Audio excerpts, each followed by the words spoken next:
Hi ಎಲ್ರಿಗೂ ನಮಸ್ಕಾರ. ಇವತ್ತಿನ ವಿಡಿಯೋದಲ್ಲಿ ಈ ರೀತಿಯಾದ ಒಂದು ಮೇಕಪ್ ಪೌಚ್ ಅನ್ನ ಹೇಗೆ ಹೊಲಿಯೋದು ಅನ್ನೋದನ್ನ ನೋಡ್ತಾ ಹೋಗೋಣ.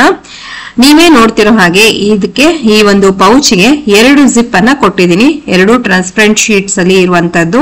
ಸೊ ಏನೇ ವಸ್ತುಗಳನ್ನ ನಾವು ಇಟ್ಟರು ಕೂಡ ನಮ್ಗೆ ಆರಾಮಾಗಿ ಕಾಣಕ್ಕೆ ಸಿಗತ್ತೆ. ಸೊ ಅದೊಂದು ಅಡ್ವಾಂಟೇಜ್ ಇಲ್ಲಿ ನಾವು ಟ್ರಾನ್ಸ್ಪರೆಂಟ್ ಶೀಟ್ಸ್ ಅನ್ನ ಯೂಸ್ ಮಾಡಿರೋದ್ರಿಂದ. ಹಾಗೆ ಮಧ್ಯದಲ್ಲಿ ಒಂದು ಪೌಚ್ ಕೂಡ ಇದೆ. ಈ ಪೌಚ್ ಅಲ್ಲಿ ನಾವು ಬೇರೆ ವಸ್ತುಗಳನ್ನ ನೀಟಾಗಿ ಆರ್ಗನೈಸ್ ಮಾಡೋದಕ್ಕೆ ಬಳಸ್ಕೊಳ್ಬಹುದು. ಇದು ನೋಡೋದಕ್ಕೆ ಕಾಂಪ್ಲಿಕೇಟೆಡ್ ಅಂತ ಅನಿಸ್ತಿದ್ಯಾ? ಹಾಗೇನಿಲ್ಲ, ಹೊಲಿಯೋದಂತೂ ತುಂಬಾನೇ ಈಸಿ ಇದೆ. ನಾನು ಸ್ಟೆಪ್ ವೈಸ್ ನಿಮ್ಗೆ ಇದರಲ್ಲಿ ಹೇಳ್ತಾ ಹೋಗ್ತೀನಿ. ನೋಡಿ, ಈ ರೀತಿಯಾಗಿ ಹ್ಯಾಂಡಲ್ಸ್ ಕೂಡ ಇದೆ. ಸೊ ಆರಾಮಾಗಿ ನೀವು ಇದನ್ನ ಬ್ಯಾಗ್ ರೀತಿಯಾಗಿ ಕ್ಯಾರಿ ಕೂಡ ಮಾಡಬಹುದು. ತುಂಬಾನೇ ಈಸಿ ಇದೆ, ಟ್ರಸ್ಟ್ ಮೀ. ಸೊ ನೀವು ನಿಮ್ಗೋಸ್ಕರ ಈ ರೀತಿಯಾದ ಒಂದು ಮೇಕಪ್ ಪೌಚ್ ಅನ್ನ ಮಾಡ್ಕೊಳ್ಳಿ ಅಂತ ಹೇಳ್ತಾ ಇವತ್ತಿನ ವಿಡಿಯೋವನ್ನ ಸ್ಟಾರ್ಟ್ ಮಾಡೋಣ. ಇವತ್ತಿನ ವಿಡಿಯೋವನ್ನ ಶುರು ಮಾಡೋಕ್ಕಿಂತ ಮುಂಚೆ ಯಾರೆಲ್ಲ ನಮ್ಮ ಚಾನಲ್ ಅನ್ನ ಹೊಸದಾಗಿ ನೋಡ್ತಿದ್ರು ದಯವಿಟ್ಟು ಸಬ್ಸ್ಕ್ರೈಬ್ ಮಾಡ್ಕೊಂಡು ನೋಡಿ. ಹಾಗೆ ಈ ವಿಡಿಯೋ ನಿಮಗೆ ಇಷ್ಟ ಆಗಿದ್ದಲ್ಲಿ ದಯವಿಟ್ಟು ಒಂದು ಲೈಕ್ ಅನ್ನ ಕೊಡೋದನ್ನ ಮರಿಬೇಡಿ. ಹಾಗೆ ನಿಮ್ಮ friends, family, neighbours, well wishers ಎಲ್ಲರಿಗೂ ನನ್ನ ವಿಡಿಯೋಸ್ ಅನ್ನ ಶೇರ್ ಮಾಡಿ. ಸೊ ಇವತ್ತಿನ ವಿಡಿಯೋವನ್ನ ಶುರು ಮಾಡೋಣ. ನಾನು ಈ ಒಂದು ಮೇಕಪ್ ಪೌಚ್ ಅನ್ನ ಮಾಡೋದಕ್ಕೆ ರೈಸ್ ಬ್ಯಾಗ್ ಅನ್ನ ಬಳಸ್ತಾ ಇದ್ದೀನಿ. ಸಾಮಾನ್ಯವಾಗಿ ರೈಸ್ ಬ್ಯಾಗ್ಗಳು ನಿಮ್ಮೆಲ್ಲರ ಹತ್ರ ಇದ್ದೇ ಇರುತ್ತೆ. ತುಂಬಾ ಜನರ ಹತ್ರ ಸ್ಪಾಂಜ್ ಇಲ್ಲ ಅಂತ ಹೇಳ್ತಿರ್ತಾರೆ. ಹಾಗಾಗಿ ನಾನಿಲ್ಲಿ ರೈಸ್ ಬ್ಯಾಗ್ ಅನ್ನೇ ಸೆಂಟರ್ ನಲ್ಲಿ ಇಟ್ಕೊಂಡು ಮೇಲ್ಗಡೆ ಮೇನ್ ಫ್ಯಾಬ್ರಿಕ್, ಕೆಳಗಡೆ ಲೈನಿಂಗ್ ಬಟ್ಟೆ ಇದಿಷ್ಟನ್ನ ಇಟ್ಕೊಂಡು ಮೊದಲಿಗೆ ಒಂದು ಕ್ವಿಲ್ಟಿಂಗ್ ಮಾಡಿ ಒಂದು ಸಿಂಗಲ್ ಪೀಸ್ ಅನ್ನ ರೆಡಿ ಮಾಡ್ಕೊಳ್ತೀನಿ. ಈಗ ಸಿಂಗಲ್ ಪೀಸು ರೆಡಿ ಮಾಡ್ಕೊಂಡಿದ್ದಾಯ್ತು. ಹಾಗೆ ಇದರ ಅಳತೆ 10 ಇಂಚು ಅಗಲ ಇದೆ, ಹಾಗೆ 17 ಇಂಚು ಉದ್ದ ಇದೆ. ನೋಡಿ, ಇಲ್ಲಿ ಇದನ್ನ ಈ ರೀತಿಯಾಗಿ ಕ್ವಿಲ್ಟ್ ಮಾಡ್ಕೊಂಡಿದೀನಿ. ನೆಕ್ಸ್ಟ್ ನಾನೇನ್ ಮಾಡ್ತೀನಿ ಅಂತಂದ್ರೆ ಹೀಗೆ ಇದನ್ನ ಫೋಲ್ಡ್ ಮಾಡ್ಕೊಳ್ತೀನಿ. 1 ಫೋಲ್ಡ್ ಹಾಗೆ 2nd ಫೋಲ್ಡ್. ನನಗೆ ಈ ಕಾರ್ನರ್ಸ್ ಒಂದ್ ಸ್ವಲ್ಪ ಕರ್ವ್ ಶೇಪ್ ಬೇಕು, ಅದಕ್ಕೋಸ್ಕರನೇ ನೀಟಾಗಿ ಇದನ್ನ ಫೋಲ್ಡ್ ಮಾಡ್ಕೊಳ್ತಾ ಇದ್ದೀನಿ. ಹೀಗೆ ಫೋಲ್ಡ್ ಮಾಡಿ ಪಿನ್ ಅನ್ನು ಹಾಕೊಂಡೆ. ಒಂದು ಅಂದಾಜಿನ ಪ್ರಕಾರ ಒಂದ್ ಸ್ವಲ್ಪ ಈ ರೀತಿಯಾಗಿ ಕರ್ವ್ ಶೇಪ್ ಅನ್ನ ಕೊಡ್ತಾ ಇದ್ದೀನಿ. ಅದೇ ಪ್ರಕಾರವಾಗಿ ಈಗ ಕಟ್ ಮಾಡ್ಕೊಳ್ತೀನಿ. ಈಗ ಈ ರೀತಿಯಾಗಿ ನಮ್ಮ ಹತ್ರ ಬಟ್ಟೆ ರೆಡಿ ಆಗಿದೆ ನೋಡಿ. ನೆಕ್ಸ್ಟ್ ನಾನೇನ್ ಮಾಡ್ತೀನಿ, ಮತ್ತೊಂದು ಬಟ್ಟೆಯ ಪೀಸ್ ಅನ್ನ ತಗೊಳ್ತಾ ಇದ್ದೀನಿ. ಹಾಗೆ ಇದನ್ನ ನಾನು ಹ್ಯಾಂಡಲ್ಸ್ ಅನ್ನ ಮಾಡೋದಕ್ಕೆ ಬಳಸಬೇಕು, ಅದಕ್ಕೋಸ್ಕರ ಇಲ್ಲಿ ಕಟ್ ಮಾಡ್ಕೊಳ್ತಾ ಇದ್ದೀನಿ.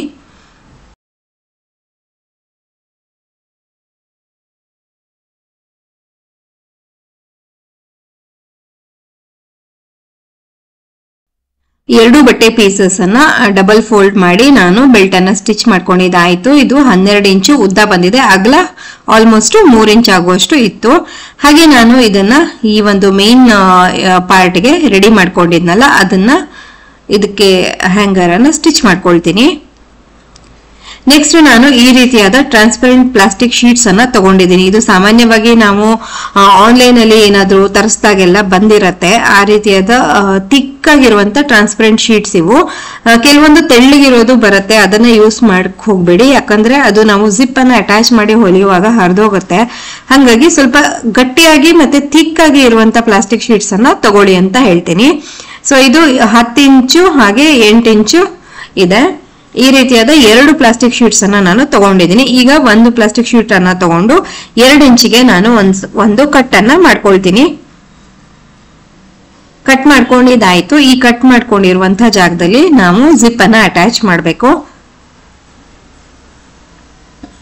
ಸೊ 2 ಟ್ರಾನ್ಸ್ಪರೆಂಟ್ ಶೀಟ್ಸಿಗೂ ಇದೇ ರೀತಿಯಾಗಿ ನಾವು ಮಾಡಬೇಕು. ಹಾಗೆ ನಾನು ರನ್ನರ್ ಅನ್ನು ಕೂಡ ಇನ್ಸರ್ಟ್ ಮಾಡ್ಕೊಂಡು ರೆಡಿ ಮಾಡ್ಕೊಳ್ತೀನಿ. ಈಗ ನೋಡಿ, ಇದು ಒಂದು ಪಾರ್ಟ್ ಈ ರೀತಿಯಾಗಿ ಬಂದಿದೆ. ಹಾಗೆ ಇನ್ನೊಂದು ರೆಡಿ ಆಗಿದೆ. ಈಗ ನಾನು ಈ ಒಂದು ಮೇನ್ ಪಾರ್ಟ್ ಏನಿತ್ತು ಅದರ ಸೆಂಟರ್ ಅನ್ನ ಮಾರ್ಕ್ ಮಾಡ್ಕೊಳ್ತೀನಿ. ಈಗ ಟ್ರಾನ್ಸ್ಪರೆಂಟ್ ಶೀಟ್ಸ್ ಏನ್ ರೆಡಿ ಮಾಡ್ಕೊಂಡಿದ್ವಲ್ಲ ಅದನ್ನ ಈ ಪ್ರಕಾರವಾಗಿ ಇಟ್ಕೊಳ್ತಾ ಇದ್ದೀನಿ. 2 ಬೇರೆ ಬೇರೆ ಡೈರೆಕ್ಷನ್ ಅಲ್ಲಿ ಇಟ್ಕೊಳ್ಬೇಕು. ನೆಕ್ಸ್ಟ್ ಇದನ್ನ ಈ ಪ್ರಕಾರವಾಗಿ ಫುಲ್ ಎಡ್ಜಸ್ ಅನ್ನ ಸ್ಟಿಚ್ ಮಾಡಬೇಕು. ಹಾಗೆ ಇಲ್ಲಿ ಬೇಸ್ ಹತ್ರ ಒಂದ್ ಸ್ವಲ್ಪ ಫೋಲ್ಡ್ ಮಾಡಿಬಿಟ್ಟು ಸ್ಟಿಚ್ ಅನ್ನ ಹಾಕೊಳ್ಬೇಕು. ಅದಾದ್ಮೇಲೆ ಎಕ್ಸ್ಟ್ರಾ ಏನು ಜಿಪ್ ಪಾರ್ಟ್ ಅಲ್ಲಿ ಬಂದಿರತ್ತೆ ಅದನ್ನ ಕಟ್ ಮಾಡಿ ತೆಕ್ಕೊಳ್ಬೇಕು. ನೋಡಿ, ಇವಾಗ ನಾನು ಸ್ಟಿಚ್ ಹಾಕೊಂಡಿದ್ದಾಯ್ತು. ಈ ರೀತಿಯಾಗಿ ಬಂತು. ನೆಕ್ಸ್ಟ್ ನಾನೇನ್ ಮಾಡ್ತೀನಿ, ಇಲ್ಲಿ ಸುಮಾರು 1.5 ಇಂಚ್ ಆಗೋಷ್ಟು ಅಗಲದ ಒಂದು ಪಟ್ಟಿಯನ್ನ ತಗೊಂಡು ಅದನ್ನ 4 ಫೋಲ್ಡ್ ಮಾಡಿ ಒಂದು ಸ್ಟ್ರಿಪ್ ರೀತಿಯಾಗಿ ರೆಡಿ ಮಾಡ್ಕೊಳ್ತೀನಿ. ನೋಡಿ ಈ ರೀತಿಯಾಗಿ ರೆಡಿ ಮಾಡ್ಕೊಂಡು ಈ ಒಂದು ಪ್ಲಾಸ್ಟಿಕ್ಕಿನ ಬೇಸ್ ಏನಿದೆ ಆ ಬೇಸಿಗೆ ಇದನ್ನ ಕರೆಕ್ಟ್ ಆಗಿ ಸ್ಟಿಚ್ ಮಾಡಬೇಕು.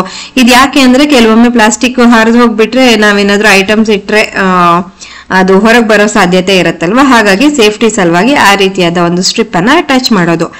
ಇದಿಷ್ಟಾದ್ಮೇಲೆ ನಾವು ಹೊರಗಡೆಯಿಂದ ಇಲ್ಲಿ ಎಲ್ಲ ಕಡೆಗೂ ಓಪನ್ ಇದೆ ಅಲ್ವಾ, ಹಾಗಾಗಿ ಆ ಓಪನ್ ಜಾಗವನ್ನ ಕವರ್ ಮಾಡೋದಕ್ಕೆ ಇಲ್ಲಿ ಹೊರಗಡೆಯಿಂದ ಪೈಪಿಂಗ್ ಮಾಡಬೇಕು. ಪೈಪಿಂಗ್ ಮಾಡೋದಕ್ಕೂ ಅಷ್ಟೇನೆ ಸುಮಾರು 1/4 ಇಂಚ್ ಅಗಲದ ಒಂದು ಪಟ್ಟಿಯನ್ನ ತಗೊಂಡು ಮೊದಲಿಗೆ ಈ ರೀತಿ ಫೋಲ್ಡ್ ಮಾಡ್ಬಿಟ್ಟು ಒಂದು ಉದ್ದ ಸ್ಟ್ರಿಪ್ ಅನ್ನ ಫಸ್ಟ್ ಗೆ ರೆಡಿ ಮಾಡ್ಕೊಂಡೆ.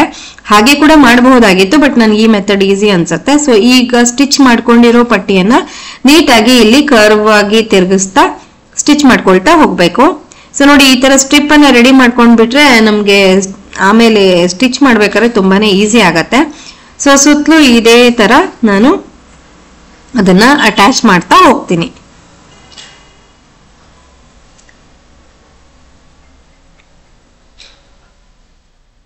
ಇದೇ ರೀತಿಯಾಗಿ ತುದಿವರೆಗೂ ಬಂದಿದ್ದಾಯ್ತು. ಈಗ ಇದನ್ನ ತಿರುಗಿಸ್ಬಿಟ್ಟು ಮತ್ತೆ ಅದನ್ನ ಸುತ್ತಲೂ ಸ್ಟಿಚ್ ಹಾಕಿ ಜಾಯಿನ್ ಮಾಡಬೇಕು. ನಾರ್ಮಲ್ ಪೈಪಿಂಗ್ ಎಲ್ಲ ನಾವು ಹೇಗೆ ಮಾಡ್ತೀವಿ ಅಲ್ವಾ, ಅದೇ ತರ ಅಷ್ಟೇ ಮಾಡೋದಿದು. ಸೊ ಈ ರೀತಿ ಮಾಡ್ಕೊಂಡು ತುದಿ ಕಡೆವರೆಗೂ ನಾನು ಫಿನಿಶ್ ಮಾಡ್ಕೊಂಡೆ. ಇವಾಗ ನಮ್ಮ ಮೇಕಪ್ ಪೌಚ್ನ ಮೇನ್ ಪಾರ್ಟು ರೆಡಿ ಆಯ್ತು. ನೆಕ್ಸ್ಟ್ ನಾನು ಮತ್ತೆ ಇಲ್ಲಿ ಒಂದು ಕ್ವಿಲ್ಟ್ ಮಾಡಿ ರೆಡಿ ಮಾಡಿ ಇಟ್ಕೊಂಡಿದ್ದೀನಿ. ಮೇನ್ ಫ್ಯಾಬ್ರಿಕ್, ಲೈನಿಂಗು, ಹಾಗೆ ಮಧ್ಯದಲ್ಲಿ ರೈಸ್ ಬ್ಯಾಗ್ ಅನ್ನ ಹಾಕಿದ್ದೀನಿ. 8 ಇಂಚು ಅಗಲ ಇದೆ, ಹಾಗೆ ಒಂದು 14 ಇಂಚು ಉದ್ದ ಇದೆ. ಈಗ ಈ ಪೌಚ್ಗೆ ನಾನು ಜಿಪ್ ಅನ್ನ ಅಟ್ಯಾಚ್ ಮಾಡಬೇಕು. ಅದಕ್ಕಿಂತ ಮುಂಚೆ ಏನ್ ಮಾಡ್ತೀನಿ, ಅದರ ಬೇಸ್ಗೆ ಹೀಗೆ 1.5 by 1.5 ಇಂಚಿಗೆ ಒಂದು ಮಾರ್ಕ್ ಅನ್ನ ಮಾಡ್ಕೊಳ್ತಾ ಇದ್ದೀನಿ.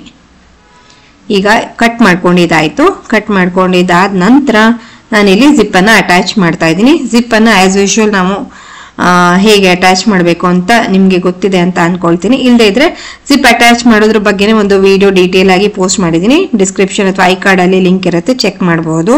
ಈಗ 2 ಸೈಡ್ಸ್ ಅನ್ನು ನಾನು ಸ್ಟಿಚ್ ಮಾಡ್ಕೊಂಡಿದ್ದಾಯ್ತು. ಇವಾಗ ಓಪನ್ ಪಾರ್ಟ್ ಏನಿದೆ ಅಲ್ಲಿ ನಾನು ಈ ರೀತಿಯಾಗಿ ಅಗಲ ಮಾಡಿ ಹಿಡಿತಾ ಅಲ್ಲಿ ಕೂಡ ಡಬಲ್ ಸ್ಟಿಚ್ ಹಾಕಿ ಲಾಕ್ ಮಾಡ್ಕೊಳ್ತೀನಿ. ನೋಡಿ ಈ ರೀತಿಯಾಗಿ ಅಗಲ ಮಾಡಿ ಹಿಡಿಬೇಕು. ಈಗ ಇದನ್ನ ಸೀದಾ ಮಾಡ್ಕೊಳ್ಳೋಣ. ಸೀದಾ ಮಾಡ್ಕೊಂಡಿದ್ದಾದ್ಮೇಲೆ ಈ ರೀತಿಯಾದ ಪೌಚು ರೆಡಿ ಇದೆ ನೋಡಿ. ನೆಕ್ಸ್ಟ್ ಈ ಒಂದು ಪೌಚ್ ಅನ್ನ ನಾವು ಆ ಒಂದು ಮೇಕಪ್ ಬ್ಯಾಗ್ ಸೆಂಟ್ರಲ್ಲಿ ಸ್ಟಿಚ್ ಮಾಡಬೇಕು. ಸೊ ನೆಕ್ಸ್ಟ್ ಕೆಲಸ ಅದೇನೆ ನಮ್ದು. ಸೊ ಈಗ ನಾನು ಈ ಒಂದು ಮೇನ್ ಪಾರ್ಟ್ ಅನ್ನ ತಗೊಳ್ತೀನಿ. ತಗೊಂಡ್ಬಿಟ್ಟು ಏನ್ ಮಾಡ್ತೀನಿ, ಇದರ ಬೇಸ್ ಏನಿದೆ ಅಂದ್ರೆ ಈ ಪೌಚಿನ ಬೇಸು ಹಾಗೆ ಆ ಸ್ಟ್ರಿಪ್ ಅನ್ನ ಅಟ್ಯಾಚ್ ಮಾಡಿದ್ನಲ್ಲ ಅಲ್ಲಿ 2 ಒಟ್ಟಿಗೆ ಬರಬೇಕು. ಆ ರೀತಿಯಾಗಿ ಸ್ಟಿಚ್ ಅನ್ನ ಹಾಕೊಳ್ಬೇಕಾಗತ್ತೆ. ಸೊ ಅಲ್ಲಿ ಒಂದು ಸ್ಟಿಚ್, ಹಾಗೆ ಈ ಕಡೆ ಸ್ಟ್ರಿಪ್ ಏನಿದೆ ಅಲ್ಲಿ ಕೂಡ ಒಂದು ಸ್ಟ್ರೇಟ್ ಸ್ಟಿಚ್ ಅನ್ನ ಹಾಕೊಳ್ಬೇಕು. ನೋಡಿ ಈ ರೀತಿಯಾಗಿ ಇಲ್ಲಿ ನಿಮ್ಗೆ ವಿಡಿಯೋದಲ್ಲಿ ಸ್ವಲ್ಪ ಫಾರ್ವರ್ಡ್ ಅಲ್ಲಿ ತೋರಿಸಿದೀನಿ, ಸ್ಪೀಡ್ ಜಾಸ್ತಿಯಲ್ಲಿ ತೋರಿಸಿದೀನಿ. ನಿಮ್ಗೆ ಗೊತ್ತಾಗ್ಲಿಲ್ಲ ಅಂತಂದ್ರೆ ಪ್ಲೇಬ್ಯಾಕ್ ಸ್ಪೀಡ್ ಅಲ್ಲಿ 0.5 ಅಥವಾ 0.25 ಮಾಡ್ಕೊಂಡು ಚೆಕ್ ಮಾಡ್ಕೊಳ್ಳಿ, ಇನ್ನೂ ಡೀಟೇಲ್ ಆಗಿ ಕಾಣಿಸುತ್ತೆ. ಸೊ ಅದು ಸ್ಟಿಚ್ ಮಾಡಿದಾದ ನಂತರ ತಾನಾಗಿ ಹೀಗೆ ಅದು ನಿಂತ್ಕೊಳ್ಳುತ್ತೆ ನೋಡಿ. ನಾನು ಅಂದ್ಕೊಳ್ತಾ ಇದ್ದೆ ಈ ರೀತಿಯಾಗಿ ಅಂದ್ರೆ ಸ್ಟಿಫ್ ಆಗಿ ನಿಲ್ಬೇಕಲ್ವಾ, ಹಾಗಾಗಿ ರೈಸ್ ಬ್ಯಾಗೆ ಪ್ರಿಫರ್ ಮಾಡ್ತೀನಿ. ಇದಕ್ಕೆ ಸ್ಪಾಂಜ್ ಕೆಲವೊಮ್ಮೆ ತುಂಬಾ ತೆಳ್ಳಗಿದ್ರೆ ಈ ರೀತಿಯಾಗಿ ಸ್ಟಿಫ್ನೆಸ್ ಸಿಗೋದಿಲ್ಲ, ಒಳ್ಳೆ ಶೇಪ್ ಕೂಡ ಸಿಗೋದಿಲ್ಲ. ಹಾಗಾಗಿ ನೀವು ಕೂಡ ರೈಸ್ ಬ್ಯಾಗ್ ಅನ್ನೇ ಬಳಸಬಹುದು. ಈಗ ಇದನ್ನ ಎರಡನ್ನು ನಾವು ಹಾಗೆ ಯೂಸ್ ಮಾಡಬಹುದು, ಜಸ್ಟ್ ಒಂದು ಬ್ಯಾಗ್ ರೀತಿಯಾಗಿ ಕ್ಯಾರಿ ಮಾಡಬಹುದು.